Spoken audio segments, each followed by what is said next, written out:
स्वः तत्सवितुर्वरेण्यं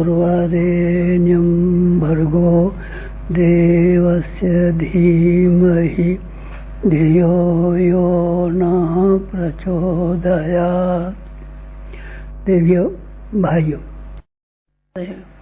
आज मैं ये कह रहा हूँ कि खेत किसान के पास नहीं आता, किसान खेत के पास जाता है और उसी के जोतता है, उसी में बीज बोता है। खेत किसान के घर नहीं आता कि भाई साहब हमको जोत दीजिए और हमको बो दीजिए और हम काटेंगे और हमारी फसल ये लीजिए, हम आपके घर आ गए और हम अपनी फसल को आपके यहाँ ले गए। नहीं, किसान को ही जाना पड़ता है। किसान नहीं जाएगा तो बात बनेगी नहीं। बादल जाते हैं, बादल ही जाते हैं सारी दुनिया में। दुनिया बादलों के पास जाए, दुनिया बादलों से ये कहे कि हम आपके पास आए हैं और हमको पानी बरसा दीजिए और हमको पानी पिला दीजिए और हमको यहाँ जरूरत है। नहीं, कोई नहीं जाता, बादल ही जाते। जो बड़ा है वही छोटों की पता लगाने के लिए जाता है। कौन का दुख है, किसको क्या आवश्यकता है, कि किसके लिए क्या करना चाहिए, ये तलाश करना उनका काम है जो बड़े हैं। प्राचीन काल में भी यही होता रहा, अभी भी ये होता रहा है। सूरज घूमता रहता है, सारे ग्रह और उपग्रह सूरज के पास नहीं जाते कि हम आपके पास आए हैं, लाइए रोशनी दे दीजिए। नहीं, वो ग्रह उपग्रह अपने काम से लगे रहते हैं। सूरज ही घूमता है और सूरज ही सारे न केवल पृथ्वी को बल्कि ग्रह और उपग्रहों को भी रोशनी वहीं फेंकता है, उसी को घूमना पड़ता है। चंद्रमा भी घूमता है। हवा के पास लोग नहीं जाते कि हमको ऑक्सीजन की जरूरत है। ऑक्सीजन का एक सिलेंडर कितना नाम को आता है और सारी जिंदगी भर में तो आप हजारों सिलेंडर ऑक्सीजन की गैस खत्म कर लेते हैं। गए हैं आप कभी हवा के पास? नहीं, हवा ही आपके पास आती है, आपको पता भी नहीं चलता कब हवा आई थी कब नहीं आई थी। आप सोए हुए होते हैं तो अभी आपकी नाक में घुस जाती है, फेफड़ों में घुस जाती है और आप जिंदा रहते हैं। महत्वपूर्ण व्यक्ति ही हमेशा दुखियारों के पास गए। तीर्थ यात्रा प्राचीन काल में इसी बात की थी कि जिन लोगों को ज्ञान नहीं है, जो अपना भला बुरा नहीं समझते, जो अपनी समस्याओं के बारे में जानकारी रखते नहीं है और जिनको उनके समाधान नहीं मालूम है, उनको योग्य आदमी पैदल यात्रा करके गांव-गांव जाते थे, घर-घर जाते थे और घर-घर जा करके उनके यहाँ से पता लगाते थे। आपको मालूम है कि ऋषियों की एक पद्धति थी, बड़ी शानदार पद्धति, उसको अलग जगाना कहते हैं। अलग जगाना कहते हैं, घर-घर जाते थे, घर-घर जाते थे, अलग जगाते थे। भिक्षा भी मांगते थे, कोई न कोई बहाना तो चाहिए, बिना बहाने के बिना तो कैसे जाएंगे। हम भी जब मालवीय जी के साथ में आसनसोल जेल में थे तब उन्होंने ये कहा था, लोगों से संपर्क बनाओ। संपर्क नहीं बनाओगे तो कांग्रेस तुम्हारी कभी मजबूत नहीं होगी। लोगों के जितने संपर्क होंगे, तो हमने कहा हम कैसे संपर्क बनाए, किसी बहाने बनाना पड़ेगा। एक एक मुट्ठी अनाज हर एक से मांग करके लाओ अथवा कुछ और कुछ करो। बहरहाल संपर्क के लिए कोई बहाना तो चाहिए। ऋषियों के पास यही बहाना था कि वो एक एक टुकड़ा रोटी मांगते थे अथवा एक मुट्ठी अनाज मांगते थे। अरे हम बैठ के खिला देंगे आपको, पूरा जितना भोजन चाहिए आप यहीं बैठ के खा जाए कीजिए। नहीं भाई साहब, हम आपके यहाँ नहीं खा सकते, क्योंकि हमारा संपर्क नहीं बनेगा। संपर्क बनाने के लिए हमको एक एक मुट्ठी अनाज ही 100 घरों से मांगना पड़ेगा, ताकि 100 घरों में जाएं और उन लोगों से पूछताछ करें, उन लोगों की बात मालूम करें, उनके दुख और दुख की बात मालूम करें। अपनी बात उनसे कहने का, उनकी बात सुनने का एक मौका तो आया। भिक्षा से क्या है, भिक्षा तो आदमी चार मेहनत, थोड़ी सी मेहनत कर ले तो अपना पेट भर लेगा। पेट भरने के लिए नहीं जाते थे, पेट भरने लायक नहीं थे वो, अपाहिज थे, अपाहिज नहीं थे वो। लोगों के पास संपर्क का कोई बहाना जाते थे, अरे भाई लाओ रोटी का एक टुकड़ा हमको दो। नहीं साहब पूरी रोटी खाइए, नहीं तो पेट ना, पूरी रोटी नहीं खाएंगे, एक टुकड़ा देंगे आपके यहाँ से। संपर्क बनाते थे। संपर्क बनाना बड़ा काम है। लोगों के पास, गए हुए लोगों के पास, गए गुजरों के पास आपको ही संपर्क बनाना पड़ता है। नारद जी से भक्ति के संवाद सुनने के लिए, उनकी कीर्तन सुनने के लिए जनता इकट्ठी नहीं होती थी। नारद जी 2.5 घड़ी ही एक जगह बैठते थे और 2.5 घड़ी के बाद में फिर वो दूसरी जगह चले जाते थे, तीसरी जगह चले जाते थे। बराबर उनका घूमना फिरना ही बना रहता था। नारद जी इसका कीर्तन सुनने के लिए कभी सभा नहीं हुई, कभी कमेटियां नहीं हुई। नारद जी स्वयं ही लोगों के पास गए और उन्होंने जा करके लोगों से कहा आपको भी अब यही करना पड़ेगा।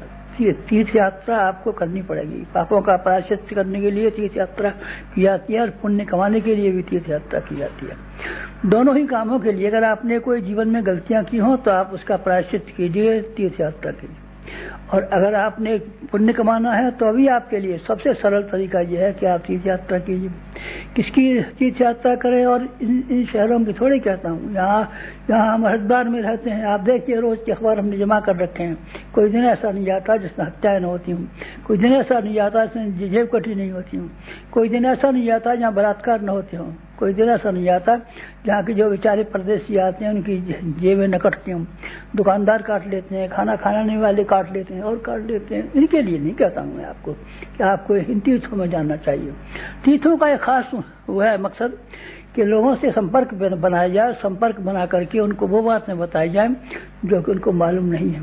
ध्रुव को मालूम नहीं था कि राजकुमार बनना ज़्यादा शानदार है अथवा भगवान की भक्ति ज़्यादा शानदार है। प्रहलाद को मालूम नहीं था।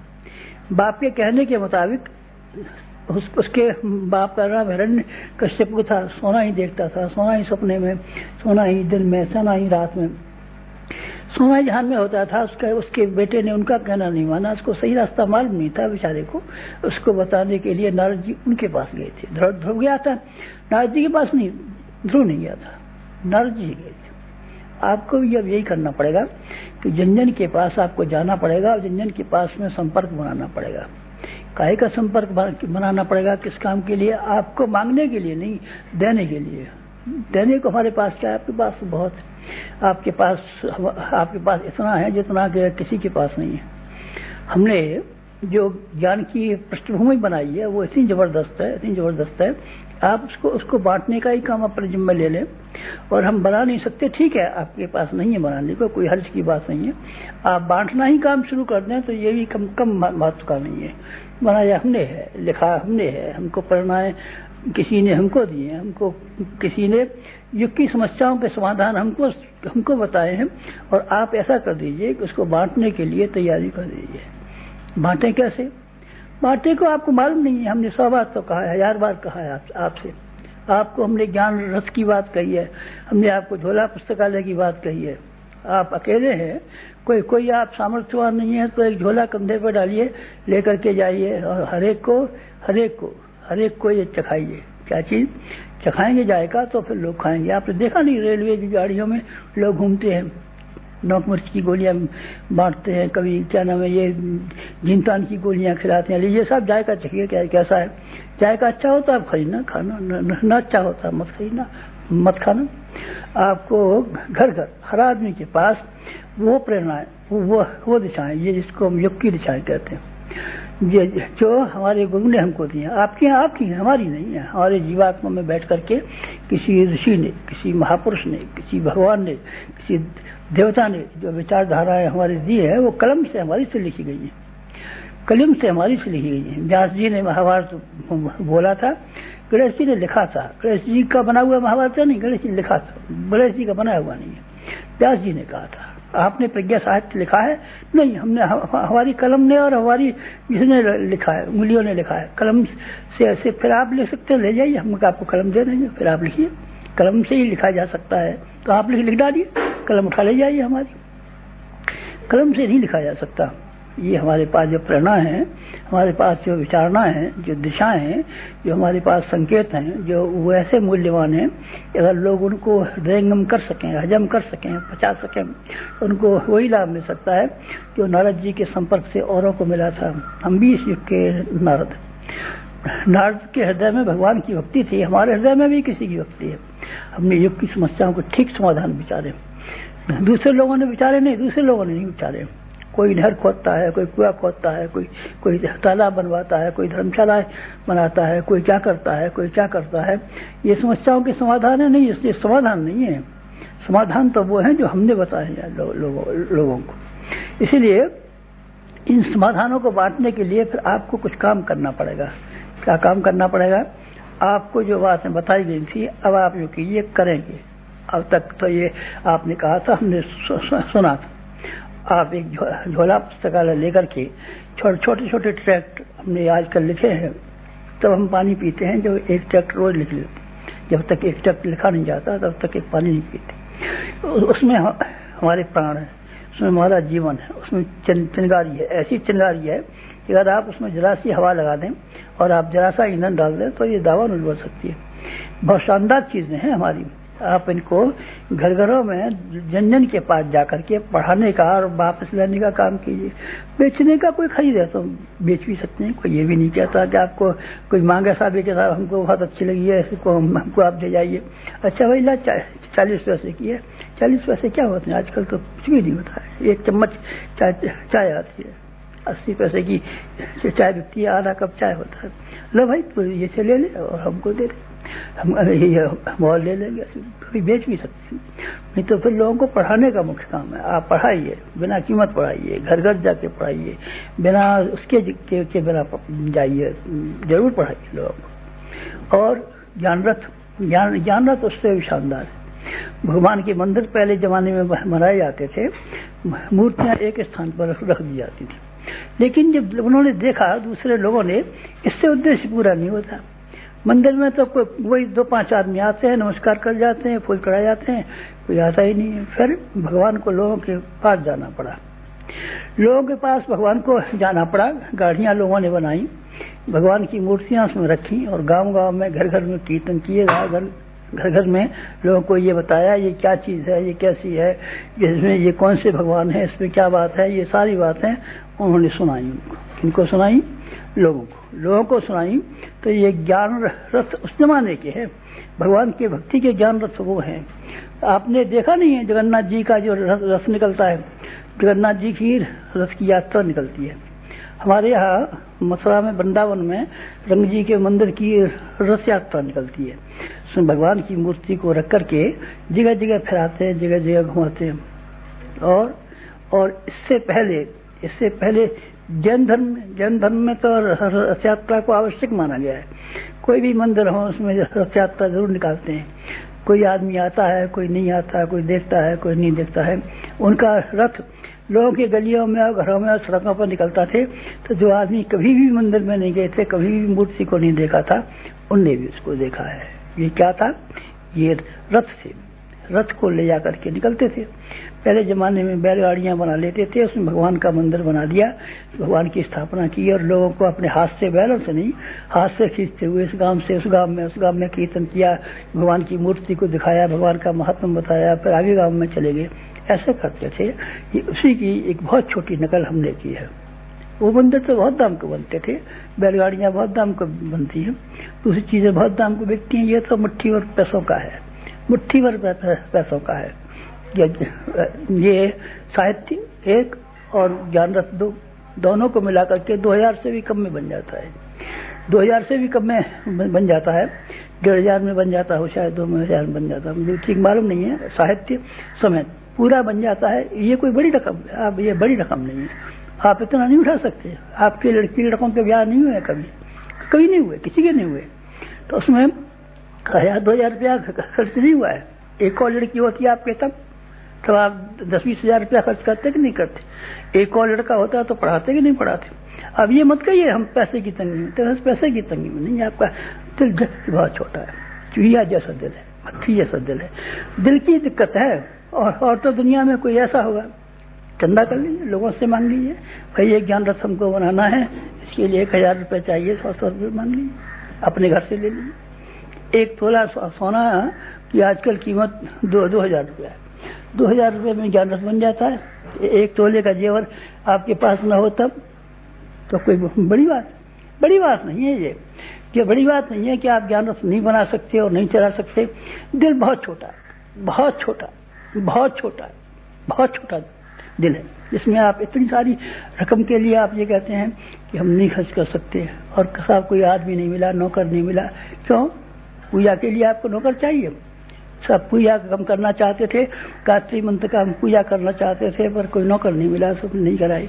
अच्छा, और हम खाना खाना चाहते थे और हमको खाना खाने के लिए कोई नौकर नहीं मिला, तो हमने 3 दिन से खाना ही नहीं खाया। अच्छा, ये बात है। सोए नहीं है साहब, हम क्या सोए, 3 दिन से जग रहे हैं, कोई नौकर मिल जाता तो नौकर ये करता। और आप स्वयं नहीं कर सकते, स्वयं ये काम नहीं करेंगे। ईसा महीने भर से नहाए भी नहीं, हम तो क्यों नहीं नहाए? कोई नौकर नहीं मिला, कोई नौकर आया था बदले का हमारे का, क्यों भाई कुछ पढ़ते लिखते नहीं हो? नहीं साहब हम तो नहीं पढ़ते। क्यों? कोई नौकर नहीं मिला। नौकर जाता स्कूल और पढ़ाई पढ़ करके BA पास हो जाता और सर्टिफिकेट ला के हमको थमा देता। अच्छा ये बात है? ये बात नहीं है। ये काम कुछ ऐसे हैं जो आपको ही करने चाहिए, जो आपको स्वयं करने चाहिए। ये नौकरों के करने काम नहीं है। नौकरों से आप काम कराएंगे तो वो नौकरों जैसा ही होगा। स्वयं आप जाएंगे तो आप स्वयं चले जाएंगे। किसी के घर में ब्याह शादी हो, घर में रिश्तेदारी में गमी हो गई हो और आप स्वयं जाए नहीं, नौकर को भेज दें। कहा साहब कहाँ से आए हो? कहा वहाँ से आए हैं, वो आपके रिश्तेदार है, उन्होंने हमको भेजा है और क्या नाम है, उन्होंने कहा हमको तो बेकार है, हम तो टाइम खराब नहीं करते और उनकी यहाँ गमी मृत्यु हो गई है तो हमारी शोक संवेदना क्या है। अच्छा ये बात है? आपको टाइम नहीं है तो नौकर को क्या भेजा? नौकर और रोटी खाएगा और नौकर और परेशान होगा। तो आप मजाक करते हैं हमसे, जल्दीबाजी करते हैं। अब फुर्सत नहीं है तो फिर कभी आइए, लेकिन वो काम जो आपके स्वयं करने का है वो स्वयं ही करने का है। ज्ञान रथ आपके स्वयं चलाने का है, किसी और के चलवाने का नहीं है। नौकरों के लिए जिन लोगों ने अब तक ज्ञान रथ मंगाए उन्हें नौकरों के भरोसे, नौकर मिलेंगे तो चलाएंगे, नौकर बनेंगे तो घुमाएंगे, नौकर बनाएंगे तो ये क्या बात है? ज्ञान रथ साग भाजी की बिक्री है, साग बेचते हैं, साबुन बेचते हैं, चाय बेचते हैं, चाट पकौड़ी बेचते हैं। नौकर जाएगा तो चिल्लाता रहेगा चाट पकौड़ी खा लो, चाट पकौड़ी खा लो। नहीं है, ये चाट पकौड़ी खाने वाली चाट नहीं है। ज्ञान रथ का महत्व आप समझिए और उसके लिए आपको स्वयं ही जाना पड़ेगा और किसी को नहीं। आप 2 घंटे रोज समय नहीं निकाल पाएंगे, नहीं निकाल दीजिए। हमारी आपसे प्रार्थना है कि आपको 24 घंटे में से 2 घंटे स्वयं निकाल दीजिए। मैं एक उदाहरण सुनाता हूँ आपको। सुल्तानपुर यूपी में एक जिला है, उसमें एक अच्छे वकील है, अच्छे वकील, सामान्य वकील नहीं जिनको खाने को नहीं मिलता, वैसे वकील नहीं। उनकी घर की कोठी है, बंगले हैं, बहुत शानदार वकालत है। इनका नाम है लखपत राय। लखपत राय ने ज्ञान रथ स्वयं चलाया। स्वयं चलाने का परिणाम क्या हुआ? स्वयं चलाने का परिणाम यह हुआ कि सुल्तानपुर जिला जो हमारे गायत्री परिवार में पहले हम जाते रहते थे तो कभी हवन कर लिया 5 कुंडी, कभी हमको बुला लिया कर लिया, लेकिन जब से उन्होंने ज्ञान रथ चलाया तब से इतना शानदार सुल्तानपुर जिला हो गया कि जब हम गए लोग उस साल 51 कुंडी यज्ञ बनते हैं तो लोगों के पास गाँवों के इतने आदमी कहीं बैठने को जगह नहीं मिली और लोगों ने कहा जिसकी हमने साहित्य पढ़ा है उस आदमी को हम देखना चाहते हैं। आपने किसी को साहित्य हमारा दिखाया है? नहीं। आपने हमारे प्राण किसी को दिखाए हैं? नहीं। हमारा दर्द किसी को दिखाया है? नहीं। हमेशा आपकी टांग टूट गई, हम बड़ा दर्द होता था, आप चिल्ला रहे थे, तो आपने किसी को दिखाया? फिर डॉक्टर के पास ले गए आप हमको। हमारे मन में कितनी पीड़ा है, कितनी लगन है, कितनी जलन है, आपने किसी को नहीं दिखाई हमारी जलन। कैसे दिखाएं? हमारे साहित्य से आप दिखाइए और आप स्वयं दिखाइए। आपके बच्चे की टांग उड़ जाए, भगवान न करे, तो आप किसी और से कराएंगे? आपके घर में किसी की मृत्यु हो जाए तो नौकरों से कहेंगे मुर्दे को पकड़ ले जाओ, जलाओ? नहीं। कुछ काम दुनिया में ऐसे होते हैं जो स्वयं ही करने चाहिए, उसका प्रभाव स्वयं ही पड़ता है। जब आप स्वयं जाएंगे तो आप उन पुस्तकों का महत्व, साहित्य का महत्व, हमारा महत्व और ज्ञान की गरिमा का महत्व ये आप समझा सकेंगे। नौकर क्या समझाएगा बेचारा? नौकर तो चिल्लाता पड़ेगा, किताब पढ़ोगे, कोई किताब पढ़ना चाहो तो हमसे ले लो, है भाग जाते, कौन लेगा किताब? कोई लेगा। फिर आप 2 घंटे स्वयं निकालिए। ये इंतजार बंद कर दीजिए। कहेगा कि हम जा करके कोई नौकर रखेंगे और ज्ञान रथ को घुमाया करेगा, हमारी शान कम हो जाएगी? नहीं, आपकी शान इसमें कम नहीं हो सकती। भगवान के रथ चलाने में बड़े से बड़े आदमी चलते थे। जगन्नाथ जी का रथ खींचने में आपस में लोगों में ये कंपटीशन होता है। कोई कहता है साहब हम भगवान जी का रथ खींचेंगे, 100 रुपये हम दक्षिणा दे, नहीं 100 रुपये में नहीं, 250 रुपये दक्षिणा दो तो तुमको जगन्नाथ जी का रथ खींचने के लिए मिलेगा, इससे कम में नहीं मिलेगा। अच्छा साहब 250 रथ दिए, ला जगन्नाथ जी का रथ हमको खींच लो। ये आपकी शान है, ये आपकी इज्जत है। आपको मालूम नहीं है, जब खादी आंदोलन गांधी जी ने चलाया था तब लोगों से खादी को हर आदमी के लिए लोकप्रिय बनाने के लिए उन्होंने ये कहा था कि खादी को लोकप्रिय बनाना है तो नेताओं को स्वयं जाना चाहिए, स्वयं ये करना चाहिए। स्वयं नेता अगर जाएंगे नहीं, स्वयं लोगों के पास नहीं आएंगे, तब खादी का प्रचार नहीं हो सकेगा। तो तब क्या होता था, तब जवाहरलाल नेहरू जवाहरलाल नेहरू जाते थे, ढकेल गाड़ी ले जाते थे, लोगों के पास खादी की महिमा बताते थे। अरे साहब नेहरू जी आए, नेहरू जी आए। इलाहाबाद में पुरुषोत्तम दास टंडन ढकेल गाड़ी खिंचवाते दूसरों से लेते थे, पर जाते स्वयं थे। खादी खरीदिए साहब, आपको खादी पहननी चाहिए, अपने बच्चों को खादी पहनाइए, आप खादी पहनिए। अच्छा साहब टंडन जी, ये उसके इलाहाबाद के मेयर थे। जब जब जाते थे तो शाम तक 1 लाख रुपए की खादी बेच के आते थे। इसी प्रकार से दूसरे नेताओं की बात है।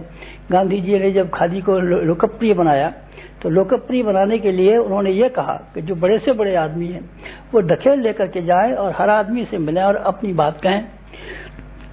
लोगों ने जब अपनी बात कहना शुरू की और लोगों ने जब कहा तब लोगों ने खरीदी, तब वो चीज बिकी। अगर वो खरीदते नहीं, बेचते नहीं और वो न होता तो खादी का प्रचार नहीं हुआ होता। खादी बिका हुआ, खादी बाबा हमेशा से थी और हमेशा तक रहेगी। अब कई बच्चे खादी कोई खरीदता है, पहले कोई खरीदता था, गंवार खरीदते थे, चवार खरीदते थे, गरीब खरीदते थे, खादी कौन खरीदता था। लेकिन जब गांधी जी ने सूत काटना शुरू किया स्वयं, तो लोगों ने कहा हम काटेंगे सूत। गांधी जी ने खादी पहनना शुरू किया तो लोगों ने कहा हम पहनेंगे खादी। नेहरू जी ने जब खादी पहनना शुरू किया तो लोगों ने कहा इतने बड़े आदमी जब खादी पहन सकते हैं तो हम क्यों नहीं पहनेंगे। बड़ों को देख करके हमेशा हर एक की बात आती है। उन्होंने कहा ये साहित्य 2 कौड़ी का होता तो किसी नौकर के हाथ में भिजवा दिया होता। उनके यहाँ बाबूजी के यहाँ तो बहुत नौकर रहते हैं, उनका नौकर दे आता फिर वापस ले जाता। अरे साहब आप काय को आए, हम नहीं आए तो नौकर से भिजवाएं, नौकर से भिजवाएं। आपके यहाँ हो निमंत्रण और आपके यहाँ हो दावत, हमारे यहाँ दावत है साहब, काय की ऐसा लड़का हुआ है। अच्छा साहब नौकर को भेज देंगे, नौकर को भेजना भी कोई बात।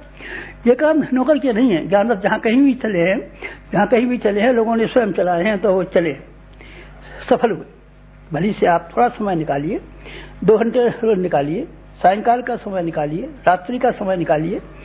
दोपहर से पहले का तो नहीं, दोपहर से पहले लोग कोई भाग दौड़ने में, कोई नहाने धोने में लगे रहते हैं, कोई देर में उठते हैं, कोई क्या करते हैं। दोपहर बाद का सब समय ऐसा रह जाता है। महिलाओं का समय खाली होता है। पहला है 12-1 बजे तक रोटी से बना करके खा करके सब काम से निश्चिंत हो जाती हैं, घर बैठती हैं। अरे लो बहन जी एक किताब तो पढ़ो, एक बच्चों के ऊंचा उठाने वाली किताब तो पढ़ो, अपने कुटुंब में दाम्पत्य जीवन में प्रेम लाने वाली एक किताब तो पढ़ो, एक छोटी सी फोल्डर दे आई। अच्छा भैया जी फिर कभी दे जाकर, हम तो खूब पढ़े हैं, हम तो अपने माँ बाप के घर में मैट्रिक पास थे, पर यहाँ आए तब से तो चूल्हा चौके में ही लगे रहते हैं कि किसी ने किताब दी ना हमने पढ़ी। अच्छा तो बहन जी हम जरूर दे जाया करेंगे।